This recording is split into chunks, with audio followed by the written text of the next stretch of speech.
A 29-year-old Texas woman has been sentenced to death for a terrible crime. Titles like that have been repeated over time, but what is it about this particular case? Taylor Renee Parker is 29 years old and she's a mother of two. She had her first baby, a daughter, at 17 years old when she also dropped out of high school.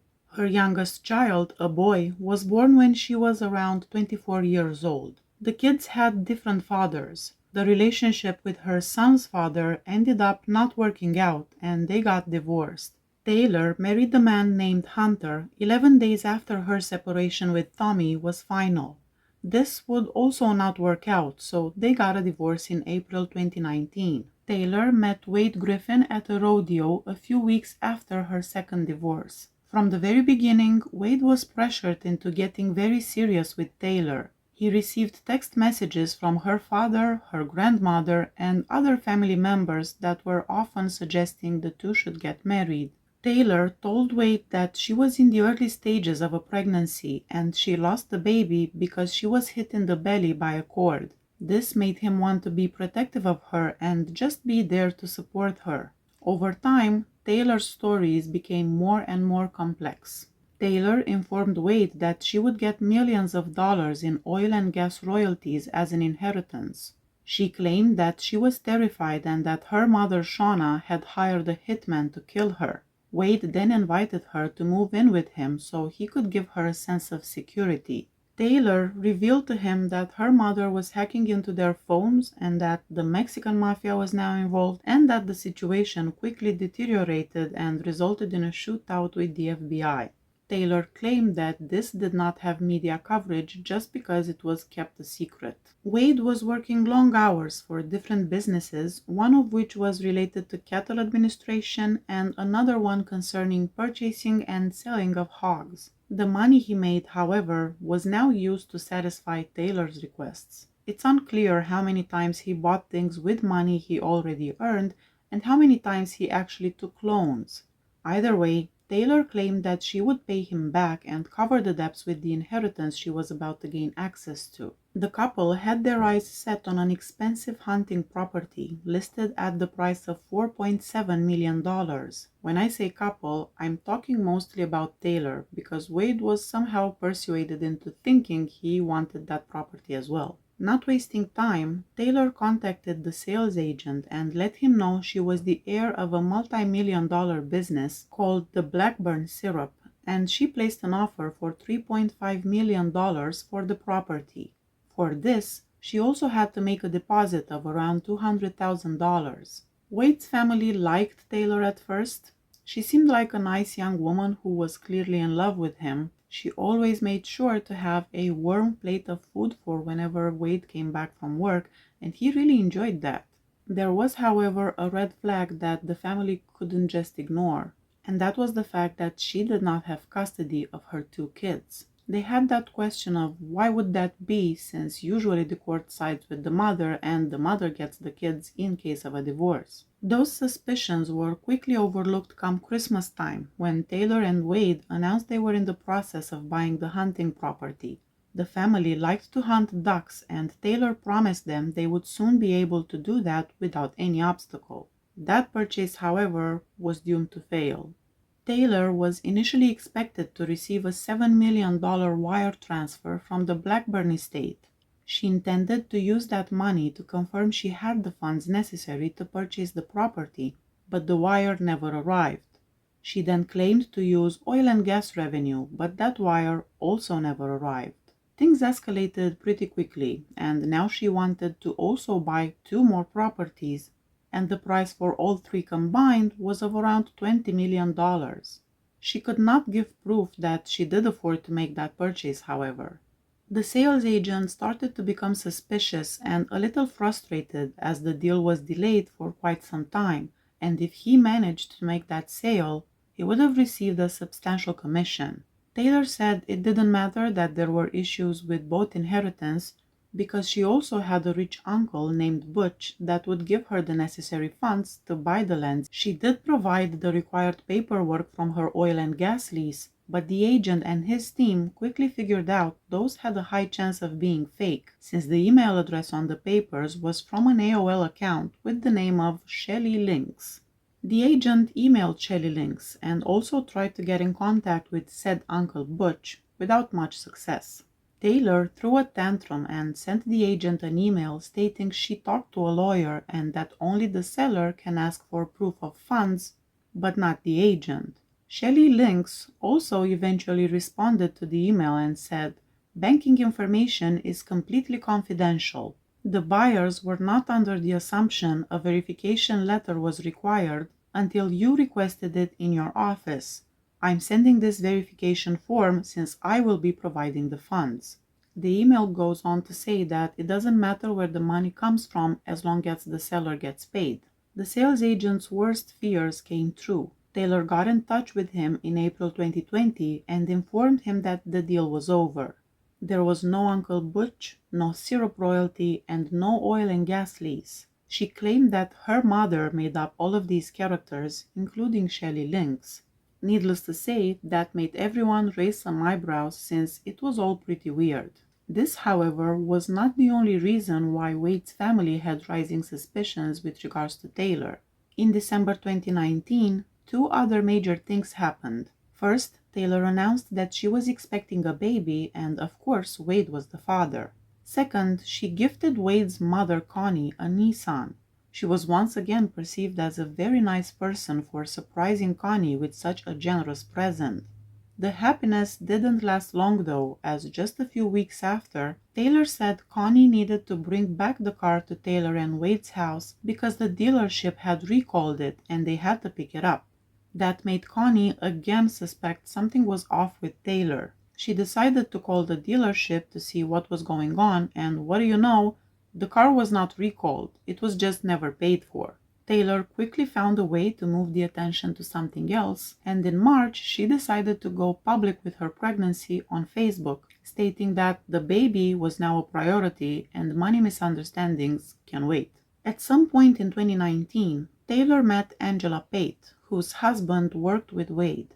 They spent time together, and Taylor shared with Angela the fears she had about Wade leaving her. Now, back to March 2020, when Taylor posted about her pregnancy on social media, Angela started to think something was just not adding up. She remembered that Taylor once confided in her and said she had a hysterectomy years prior, so there was no chance she could have been expecting a baby. Taylor assured Angela she was really pregnant, and they even went so far as to go to a clinic together to get proof of pregnancy. Considering it was 2020 and there were a lot of restrictions regarding how many people were allowed in the hospitals, Angela waited outside while Taylor entered the clinic by herself. When she came out, she did have a paper that confirmed she was in fact expecting a baby. Angela had no reasons to doubt Taylor anymore because one, the paper looked authentic, and second, when Taylor went inside the clinic, she only had her wallet with her. And the document had never been folded, so Taylor could not have falsified that, right? The reason the two women even went to the clinic was that initially Taylor showed Angela a document stating her pregnancy that had the name of the nurse signing the paper and the name of the patient as the same person, so Taylor's name was actually nowhere to be found. But Taylor had an explanation for that, of course. Turns out her mother hired a mole inside the clinic that made it look like she was not in fact pregnant and casted doubts on her telling the truth. Should I mention the fact that Taylor once told Angela that her mother took her own life, but then at a Christmas party she was seen alive and well? Yeah, Taylor had many such incidents in which what she said did not really match with the reality. Right after Taylor told Angela there was a person trying to sabotage her and make it look like she was lying, and this person was on her mother's payroll, Angela was actually contacted by someone claiming to be Taylor's mother via email. The name of this person was allegedly Mandy Body, and this is what the email said. Listen, you don't know nothing about Taylor. Don't try to be a mother figure to her. I did an amazing job making her look bad. It took time and accurately planning my every step of the way. She brought you to the bank and made herself look like she was lying to get a check cashed. I had already arranged everything. My helper knew she was coming with you. You wasted your time on her because that check was never good. Let her fail in life. Let her see what it's like to have nothing. I've worked it out perfectly. I arranged this all so there are no cracks, you see. Things won't add up, and she will look even more like a liar. I stole numbers to make her think people were calling and doing things for her, and it was never them. This will not end well for her. No matter where she turns or what she says, there will always be a lie to fall back on her. See, I'm going to send her in such a deep depression, she will probably try to take her life like she has tried before. But if not, then making Wade leave her will do the trick. See, he will have no choice but to leave because nothing will be true. I've made his family turn on them for pretending to be people like a dealership that didn't get paid. Does it click now to you people? Just let her fall into a hole and not get out. She will go crazy thinking she did the right thing for a certain reason. But in reality, I made her think that way. She has a way of wanting to protect everyone. Well, that's what got her into this mess. If you want to be her mom, good luck. She's like the child we should have terminated in the beginning because she was the accident I didn't want. Maybe you will get the big picture and enjoy the mess. She's looking for someone to love her, and when Wade leaves because I've made her out to be a liar, well, she'll come running to you. Just watch. Nice website and Facebook. Maybe you can pop some sense into her because she has none. I mean, does sound legit, right? Taylor and Wade hosted a gender reveal party. Yes, she took pictures with Belly, she got gifts and all the congratulations. She even invited someone from the clinic to the party, but that person did not attend. Hint, that person really knew what was going on, and Taylor still had the audacity to send out an invitation. Taylor and Wade told everyone that they were having a baby girl and they would name her Clancy Gale. Wade's mother Connie was absolutely convinced that Taylor was faking it all. The pregnancy, the evil mother that she claimed she had, but she didn't have a way to make Wade understand this as well. The alleged war between Taylor and her mother continued. According to her, there were cameras installed in their backyard meant to spy on the couple. Then emails were sent to Wade with threats, and he actually believed all of it. Meanwhile, Taylor continued to show everyone sonograms, she bought baby clothing, and she even created a baby registry. If initially she said she was due September 22nd, in the registry the date was September 28th. The thing is, not only Wade's mom thought Taylor was full of it, but also some of Wade's friends, and they tried to warn him, but he wouldn't listen. He was actually pretty upset about the whole situation and couldn't understand how everyone thought he couldn't tell if Taylor was in fact pregnant or not.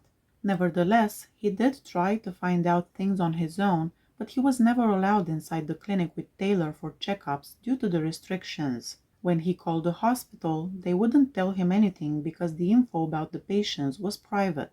Let's not forget that Taylor and Wade were never married, so he had no legal rights to ask about her health status.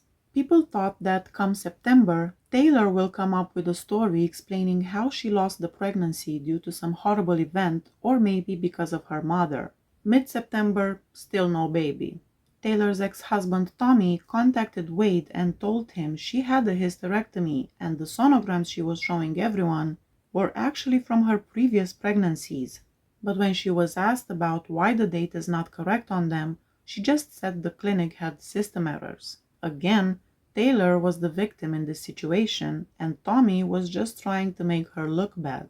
Among all the amazing qualities Taylor had, such as creativity, storytelling, she was also a photographer. Back in 2019, she was actually hired by a couple, Homer and Reagan Hancock, to take pictures at their wedding. Taylor and Reagan remained in contact via Facebook. At this point, Taylor was having a hard time explaining and justifying all of the misunderstandings surrounding her pregnancy, and she was tired of fighting her mother, and now she also had to deal with a vendetta that her ex-husband suddenly had on her. So she got closer to Reagan as she needed someone to talk to. Reagan and Homer were expecting their first child together, a baby girl they already knew they would name Brexlyn Sage. Reagan had a 3-year-old daughter from a previous relationship, but the couple raised little Kinley as their own, and they were pretty excited about expanding their family. On September 22nd, Taylor contacted a man regarding the possibility of purchasing a trailer full of hogs for just a little over $6,000. The buyer felt that that was a fraud because she didn't appear to be knowledgeable about license and transportation regulations, so he was uninterested. She contacted him again on September 27 and informed him that she had organized everything, but he continued to say no. 3 days later, on September 30th, Taylor had a doctor appointment, and when she got there, she was crying uncontrollably, saying her husband was in the military and he had just been killed, and on top of that, her own mother canceled on her, so she didn't want to have the exam alone. She rescheduled the appointment for the following day. There was still no baby on October 5th. Wade's home caught fire at that point. Because this fire was started on purpose and with the use of a lighter, it was deemed to be an act of arson. Taylor was supposedly scheduled for having her delivery being induced on that exact day, but the hospital had a bomb threat and they had to postpone everything. This really did happen. It was not a lie. But since Wade's mother, Connie, did not believe any word coming out of Taylor's mouth, she actually said to her, "Yeah, you called it in." Later in the investigation, this would be confirmed. Taylor downloaded a voice-changing app. She pretended to be a man and she called the hospital to say there was a bomb. On October 8th, Taylor bought a baby gift and a coffee and spent the day at Reagan's house. They had such a good time that Reagan later posted on Facebook about how happy she was she got to see Taylor, and she was looking forward to having many more days like these. Taylor had another appointment for the delivery induction on October 9th. In the morning, she told Wade to go sell the hogs to the buyer she spoke to on September 22nd. He had refused the offer, but Wade didn't know that. He in fact had text messages from the said buyer saying he was waiting for Wade to arrive at about 6:30 a.m. Wade drove for about 4 hours to get to the buyer's house in order to sell the hogs. At 6:46 a.m., Taylor filled up her car with gas and made the McDonald's pit stop. Then, shortly after 9:30 a.m., Taylor was stopped after an officer witnessed her driving erratically and at a high speed. When Taylor noticed the state trooper was following her, she contacted 911 and requested an ambulance, and she said she had given birth into the car. She responded that she was en route to Idabel, where her doctor was, when asked where she was. Taylor was stopped in Texas, not in Oklahoma, where Idabel is situated. A newborn infant in distress and an umbilical cord protruding from Taylor's clothes were both visible to the officer as he approached Taylor's car. She also had the placenta in her pants. There were several red flags that the officer noticed. First, even if there was a lot of blood on Taylor, it was already dry. Second, there was no blood on the car seat. Third, when the ambulance arrived, Taylor said that the baby was due on September 30th, but everyone was concerned and confused since the baby they were trying to save was not at all overdue. In fact, it was very, very small and it looked premature. Taylor said she was shopping in a Walmart in the city of New Boston when she felt the urge to push, so she got into her car and tried to get to the hospital. While Taylor was going through this, Wade was going through a very confusing and frustrating situation with the supposed hog buyer. Although Wade had text with confirmation and information about the payment, the buyer did not anticipate seeing Wade there in the early morning hours. Wade learned that the buyer had a conversation with Taylor back in September, and he also found out that the number he was receiving messages with the address and all of that, it was not actually the buyer's phone number. In the end, Wade sold the hogs for $2,500 instead of the initial $6,000 he thought he had agreed on. Then he was on his way home. Let's fill in the missing time from when Taylor was seen at the McDonald's until she was stopped by the police officer. Reagan Hancock received a text message at 7:22 a.m. from a Google app number. She received another text at 7:49, and at 7:52 she answered. By 8:30 a.m., Reagan's husband Homer began to receive a string of odd text messages from Reagan. In those texts, she expressed her desire for happiness and acknowledged that their relationship was not bringing her that. The texts didn't appear to be written in Reagan's manner, and they didn't sound at all like her, which perplexed him. At 8:33, he sent her a "I love you" text message, but he didn't hear back.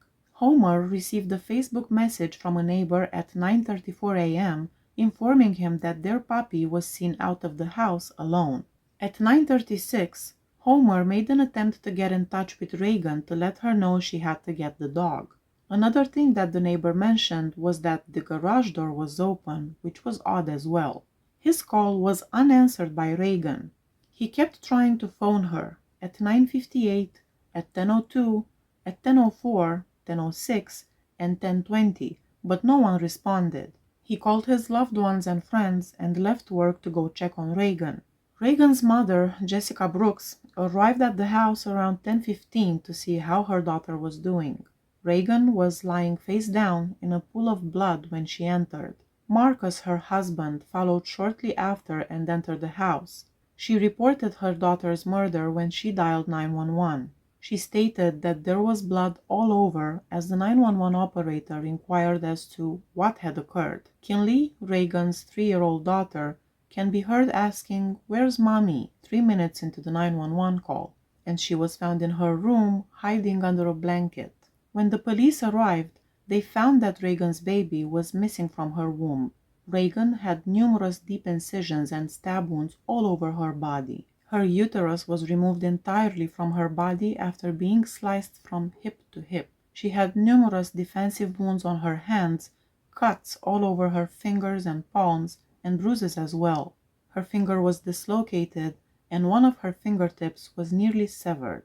The house was also in a terrible condition. The officers found bloody prints, clumps of hair, broken items, and more. Homer spotted Kinley on the driveway when he arrived home, and he was not allowed in the house. Taylor was in the hospital, and she was undergoing an examination she fought really hard to avoid.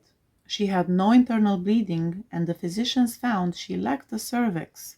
In addition to performing a physical examination, they also collected blood samples for analysis. She lacked the hormones of pregnancy. Taylor still claimed that while driving, she gave birth to the child inside the vehicle. After learning what occurred to Reagan Hancock, the neighborhood police started searching for the kidnapped child. At 1:22 p.m., the tiny baby girl was tragically pronounced dead at the hospital. The police knew what had happened at that point. At the hospital, Taylor was detained and charged with capital murder of Reagan and the kidnapping and murder of her unborn baby girl. When questioned, Taylor reported an altercation between her and Reagan, and she claimed that when she shoved Reagan to the ground, Reagan was so seriously hurt that she feared for the life of her child and asked Taylor to take the child. After the infant was removed, she was not breathing, she claimed, according to the detectives. Taylor was then told by Reagan to head straight to the hospital. Taylor's testimony indicated that Reagan was alive when she left the house. Taylor tried to push the narrative that she had been having issues with sleeping and migraines, and when she got to Reagan's house, she was in fact in and out of sleeping. I guess she wanted to make it look like she was not responsible for anything because she was sleepwalking, sleep driving, and sleep murdering. The trial of Taylor Parker started in September 2022 and it ended in October. During the trial, many more details about Taylor's previous relationships came to light. In the brief time she was with Hunter, she faked seizures. She lied about finances to him as well. She lied to her friends also, telling them that during her marriage with Hunter, they had hired a surrogate and Hunter left her for the surrogate. Court records indicate that mid-September 2020, Taylor was researching C-sections online. The day of the murder, early in the morning, after Wade left to sell the hogs, Taylor watched YouTube videos about C-sections in births at 35 weeks. That was just before she left the house to go get gas, McDonald's, and the baby that was not yet born. The jury took just 90 minutes to deliberate, come up with a guilty verdict, and the death penalty. There are many details about this case that I didn't share here, and some things really are better left unsaid. As unjust and cruel as they are, sadly they are real. Please hit that subscribe button if you like my channel. See you next time. Bye bye.